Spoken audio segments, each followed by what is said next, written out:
Vivo fuera de aquí, vivo a 40 kilómetros de aquí. He venido hoy por si juega para pitarlo. Vale. He venido para esto expresamente. ¿Para pitarle? Para pitarle. Tengo en mi casa un televisor de 800, muy grande. Muy grande. Muy grande. ¿Ya ha venido usted hoy para pitarle? Para pitarle. ¿Ya ha venido usted hoy para pitarle? Para pitarle.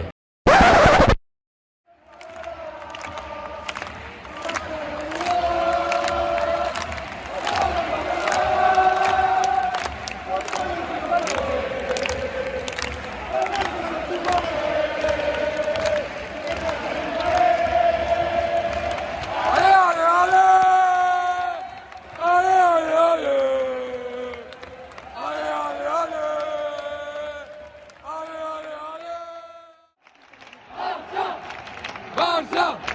¡Barça! ¡Bien! Ah, ah. Oh là là là. Oh là là. Salut à tous, bon on est ici au Camp Nou pour interviewer des gens. Alors ça on le fait à la mi-temps parce qu'en fait on a oublié de faire l'intro. Bon c'est pas grave, je suis avec Tanguy là, salut Tanguy. Salut Pierre, ça va? Alors c'est pas lui qu'on va interviewer, hein, je vous rassure. Moi et Tanguy on a interviewé des gens, vous allez le voir tout de suite.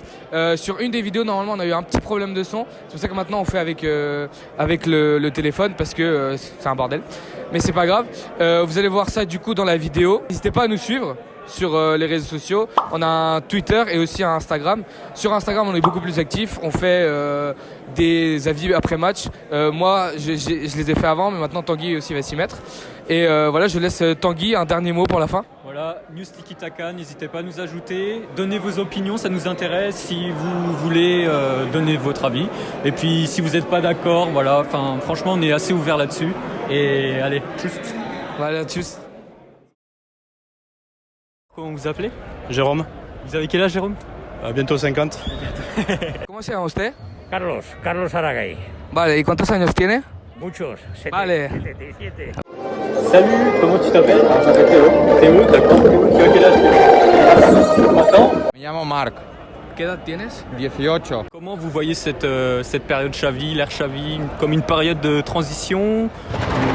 J'en vois d'un bon oeil avec un changement tactique qui revient aux bases, avec des petits jeunes qui jouent là. Estamos en una nueva era, la era Xavi, y quería ver tú qué opinas de los 3 primeros meses del entrenador.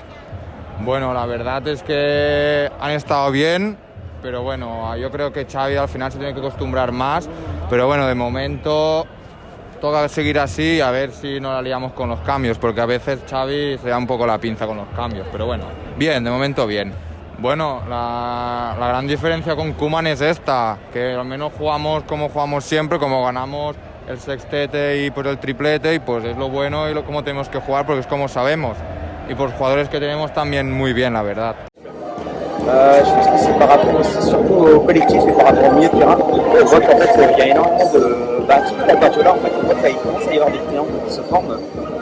Justement on va reprendre sur le match contre Cusco, on voyait qu'il y avait un bon triangle en fait entre Gavi, Kobe ou De Jong et Jordi Alba, et on voyait qu'en fait ça manquait, donc on a énormément aussi monté des latéraux et aussi un pressing haut qui vient et qui essaye avec des joueurs qui viennent essayer d'attaquer.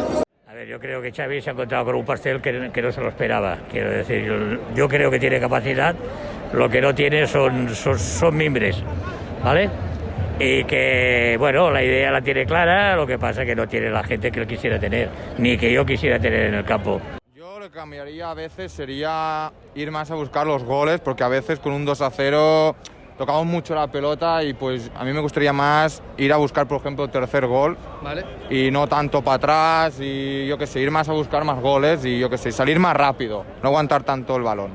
En parlant de Xavi et des petits jeunes, comment vous voyez leur positionnement sur le terrain? Par exemple, le fait que Gavi soit aligné avant-gauche, que ce ne soit pas forcément son poste.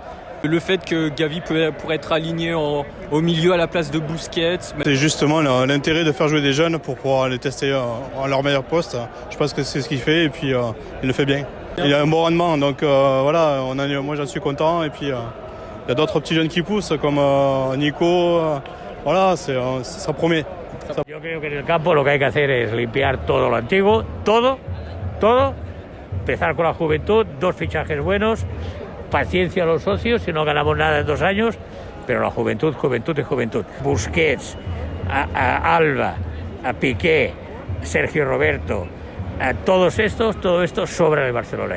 Fuera. Vale. Y empezar pues, con la juventud, con los de tu edad. Si estamos jugando como ahora, yo creo que pueden jugar a vacas sagradas, pero claro, hay partidos, por ejemplo, como el de hoy, que el Busquets está bien, que se siente en el banquillo un rato, porque al final Mestalla el sábado es un partido difícil, pero no se puede criticar tampoco todo el mundo. El de Jong al final tampoco está jugando en su posición principal, que él es de 5, donde juega Busquets y pues ahí lo hace mucho mejor, pero bueno, tenemos que dar confianza como le estamos dando, por ejemplo, al Piqué, al Jordi Alba, también al De Jong y los que vengan de fuera.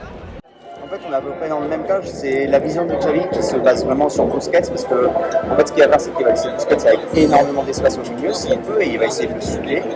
Donc, en fait, il a énormément de choses. Donc, en fait, je pense qu'il se base énormément sur Ferruto, sur sa vision du jeu à Busquets. Et si on va prendre sur le cas de Xavi, bah, en fait, alors la comparaison, elle est faite, mais c'est pas encore du tout son niveau, mais un petit peu à la Iniesta, en fait, de venir jouer sur un côté et puis essayer de venir de rejouer un petit peu au milieu. Donc, sur ces formes-là, je trouve qu'il y a une petite comparaison avec Iniesta. Et pour l'instant, je trouve que Gavi, sur un côté, se démerde plutôt pas mal. Donc c'est quand même assez intéressant. C'est un joueur qui va en fait percuter à certains moments. Vous voyez contre Alex Vial la semaine dernière. Mais à certains moments aussi, il va venir, il va recentrer, il va se recentrer pour venir faire le jeu et laisser Alba sur le côté. Donc il est assez polyvalent en fait. Et c'est ce qui est très intéressant avec Gavi. Il y a un joueur qu'on n'a pas encore évoqué, qui a fait beaucoup parler de lui cet hiver. C'est le cas Ousmane Dembélé. Ouais. Qu'est-ce que vous pensez du joueur et de la décision du club de mettre de côté?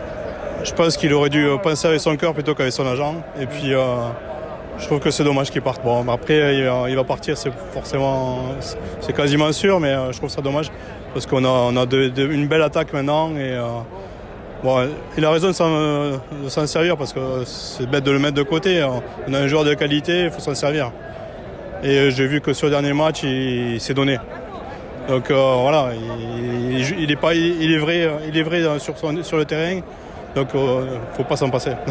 Con el jugador, ¿usted qué haría? Lo voy a decir. Vivo fuera de aquí, vivo a 40 kilómetros de aquí. He venido hoy por si juega para pitarlo. Vale. He venido para esto expresamente. ¿Para pitarle? Para pitarle. Tengo en mi casa un televisor de 800, muy grande. Muy grande. Muy grande. ¿Y ha venido usted hoy para pitarle? Para pitarle. Mira, sinceramente, hace un mes, si me preguntas, te diría que a la grade que no juegue, pero si lo tenemos que tener y aguantar, al menos que juegue, porque nos da mucho y pues que juegue porque al final si está y se va a ir, lo tenemos que aprovechar 6 meses y pues es un jugador que nos puede dar partido, la verdad. A mí es que había que echarlo, tenerlo sentado que se engordara o que juegue, a ver si es verdad se rompe como se ha rompido todos estos años y a ver quién lo ficha después. Ha sido un sinvergüenza lo que ha hecho con el Barcelona. Je pense que c'est surtout un message en fait par rapport aux autres joueurs d'Europe et tout et par rapport en fait au monde entier en disant c'est pas les joueurs avant, c'est le Barça. C'est ce qu'ils avaient fait par exemple avec Messi aussi je pense. C'est de montrer qu'en fait le Barça est avant les joueurs et donc en fait elle est assez compréhensible la gestion du Barça de la Porta ou même de Alemany de dire bah tant pis il va sur le banc parce qu'au final il a coûté énormément. Alors c'est de la faute du Barça de Bartomeu forcément je pense de l'avoir payé énormément et de l'avoir acheté énormément. Mais en fait, ces performances ne sont pas suivre. Alors parfois c'est sur des blessures, mais parfois c'est sur des choix techniques, tactiques qui ne sont pas très bons, je trouve. Mais en fait, et donc ça montre finalement que le Barça ne va pas forcément s'y intéresser et que ce n'est pas un joueur fondamental et que finalement il n'y a pas de joueur fondamental au Barça. Parce que ce qui est assez intéressant, c'est que Xavi va dire qu'en fait pour lui c'est un joueur de classe mondiale et mais au final les joueurs de classe mondiale s'ils n'aiment pas le Barça, en fait ils ne sont pas bons. Camp Nou, Spotify, ¿sí o no? Para traer a Haaland. Hoy en día necesitan dinero, si necesita dinero y hay que sacarlo de donde sea. Entonces sí, ¿no?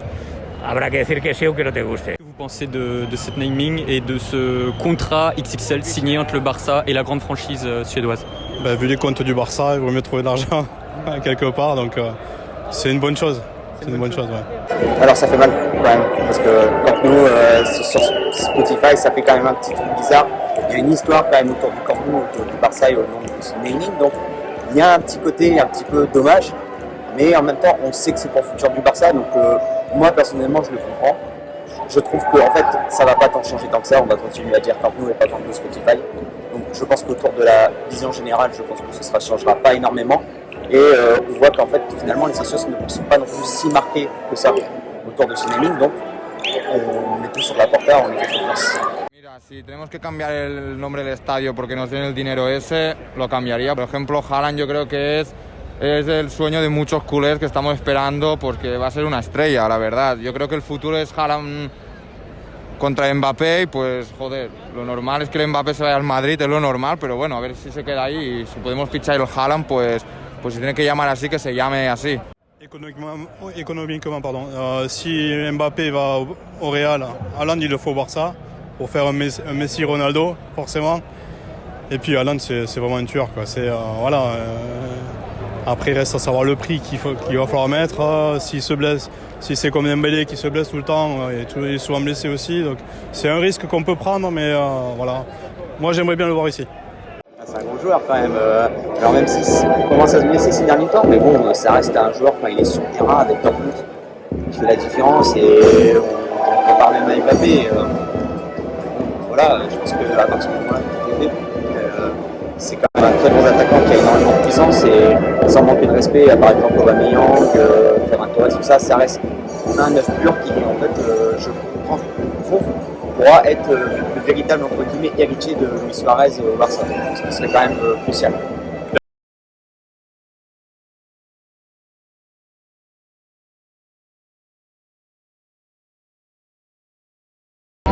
T'as dit quoi, Tanguy?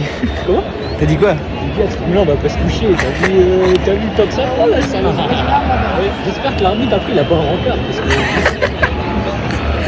Il est con ce mec. Ouais, ça va. Moi j'ai pas de rencard.